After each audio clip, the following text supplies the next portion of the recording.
over 5.5 minutes. So Weld Central's first possession in the third quarter is with 6:23 to go, trailing 14-7.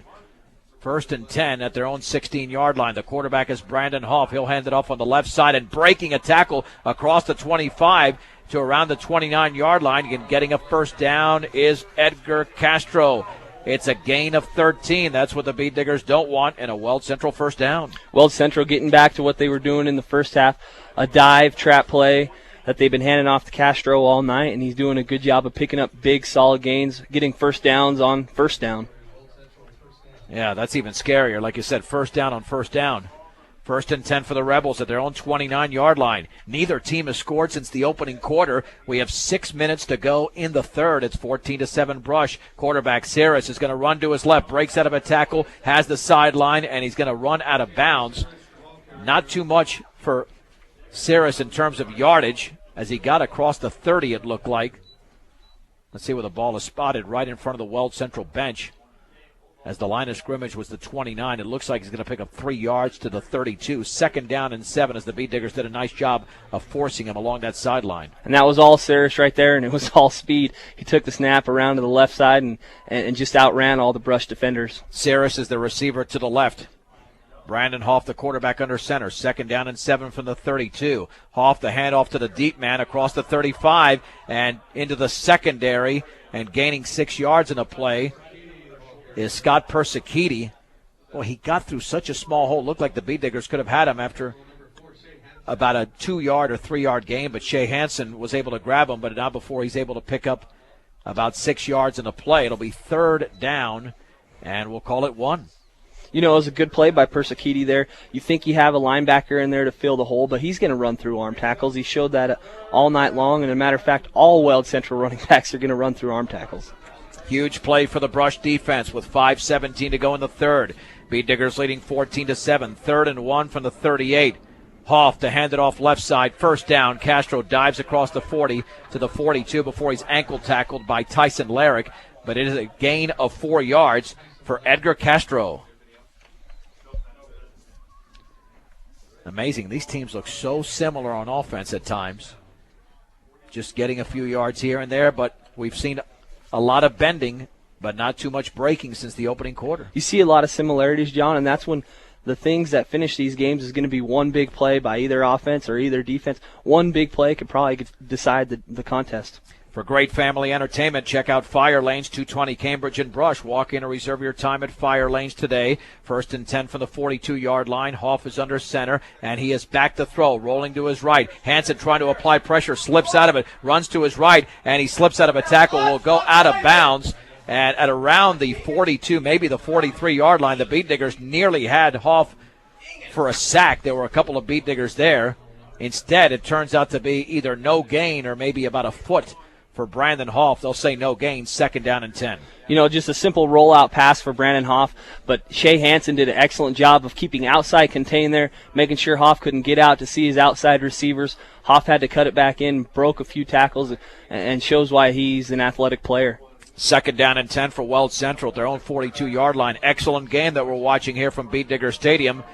This is week number 7 of the Colorado High School football season. Shotgun formation for Saris. Handoff to Castro across the left side. Slams into a defender, and then the ball, it might be loose at around the 49. I think it's not.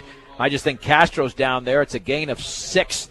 It'll be at the 48, third down and 4, but Castro runs hard and doesn't go down easily as he demonstrated on that play. They're going to have to find a way to hold them to 2 or 3 yards. They're going to have to get more guys to the football. Instead of just 1 or 2 guys making a tackle, they got to start making that 5 or 6. Well, Tanner Morrow had him there, but the tackle was way too high. And now it's a third down and 4 for Weld Central at their own 48-yard line. Brush leading 14-7. Under 4 minutes to go in the third. Shotgun formation for Saris. Handoff right side to Persicchiti. He's hit at the line of scrimmage and taken down. The Bead Diggers were there, starting with Derek Lynch. And then other Bead Diggers cleaned it up, and Persicchiti is the running back that hasn't had the success tonight for Weld Central. The Bead Diggers have played him well. It'll be 4th and 4, and Weld Central's going to have to punt. You know, it was a great play by Derek Lynch there. He was lined up on top of the offensive tackle, did a good job of stringing the play out and getting off the block and making the tackle there with help from all the rest of the defense. Brandon Hoff to punt, and at this point, Joe, don't even go for the block because you don't want to be offsides, because that would give Weld Central first down. Shea Hansen standing at his own 24. Hoff, the Weld Central punter, at his own 35-yard line, awaiting the snap. And it's a little bit high, but he's got it. And, boy, a low line drive. Hansen will catch it at the 23-yard line, runs to his right to the 30, cuts it back across the field to his left. He's got some lateral movement to the 33, and he's down at the 34-yard line. And, boy, nearly a late hit there by Weld Central as the tackle was made by Travis Lineber, the 6-foot, 200-pound junior. But a nice job of Hansen catching that ball, because if he doesn't catch it, that ball could have rolled inside the 15 or 10-yard line. Instead, the Beat Diggers have it at the 34-yard line with 2:54 to go in the third, leading by 7. Well, they don't waste any time, Joe, getting back up to the line of scrimmage. This is one of these quick-moving games. 1st and 10 for Brush at their own 34-yard line. The Beat Diggers would like to have possession of the football by the time this quarter runs out, and Garcia to hand it off to Weiser across the left side of the 40-yard line before he's tripped up. He might have even slipped on his own, but he does gain 6 yards, and it's that same player that we mentioned earlier several times, Garrett Page, credited with a tackle. It's a gain of 5, 2nd and 5. You know, John, if Weiser doesn't slip down there, that's going to be a huge play. The whole left side of the Beat Digger offense had guys move back 6, 7 yards, and he had all kinds of green grass to run. Excellent job by the offensive line there on the left side on the 47. But that's emblematic of this game. No big plays. I mean, very few big plays. 2nd down and 5 for Brush at the 39-yard line. Garcia gets the snap, the handoff right up the middle to Morrow, and he gains 6 yards. He runs hard to the 45-yard line. It's a Beat Digger first down. Weld Central was coming on a blitz, but the Beat Diggers were able to read it, get it to Morrow, and the tackle was made by Brandon Hoff. On the run blitz there by Weld Central, all we did was run right at it. Seems like they just run right past Morrow on the quick dive play, and he picks up the first down. And the clock will be under 2 minutes to go in the third when the ball is snapped, as the Beat Diggers have the ball at their own 45-yard line. You know, a touchdown before didn't seem like a big deal when these teams were going back and forth in the first, but now it would be huge. On 1st and 10 at their own 45-yard line, Garcia to hand it off to Tyson Larrick, and he slips right at the line of scrimmage. Tried to cut back and got nothing out of that one. Edgar Castro was there, but no gain. No gain, but he was reading the block of Connor Weiser there. Connor Weiser has the kick-out block on the defensive end. Weiser takes him outside. All Larrick tried to do was cut back to the inside, and he slipped and fell. Yeah, it's unfortunate. 2nd down and 10 for the Beat Diggers at their own 45-yard line. Wow, what a fast-moving third quarter. This is the second possession for Brush. Weld Central's had 1, and we have 1:15 to go in the quarter, and the Beat Diggers up by a touchdown.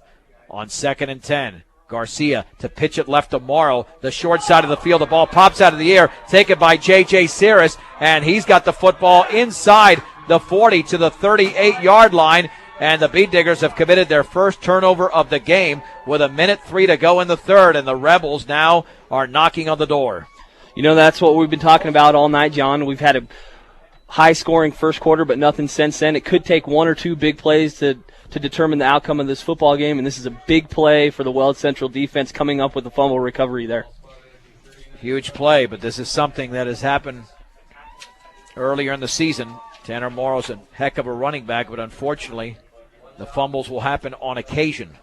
1st and 10 for Weld Central at the Beat Digger 39-yard line with 1:03 to go in the third. Weld Central looking for the tying touchdown. The Beat Digger defense has come up big many times in this game. Brandon Hoff is the quarterback. He'll hand it off to Castro right up the gut. He runs hard, but the Beat Diggers are there to meet him. A gain of 2, and Derek Lynch has responded to the call, making that play 2nd down, and they'll give him just 1 yard to the 38. You know, John, but this is what we got to watch out for. 2nd and long, 1st and long.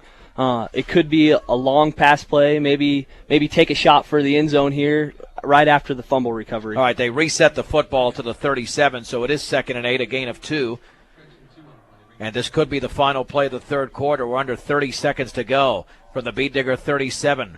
Hoff is going to hand it off on the counter. Persicute hit at the line of scrimmage, breaks a tackle, still driving, and he's still driving, breaking tackles inside the 35 to around the 31. The Beat Diggers gave him way too many yards after he should have picked up 1 or 2. Instead, he picks up close to 5 on the play. Easily the toughest run of the night. He had 2 guys on both ankles, but he just kept driving, busts out of those, and picks up 6 is what you said. End of the third quarter with the score. Brush 14, Weld Central 7 on 1010 KSIR and KSIR.com.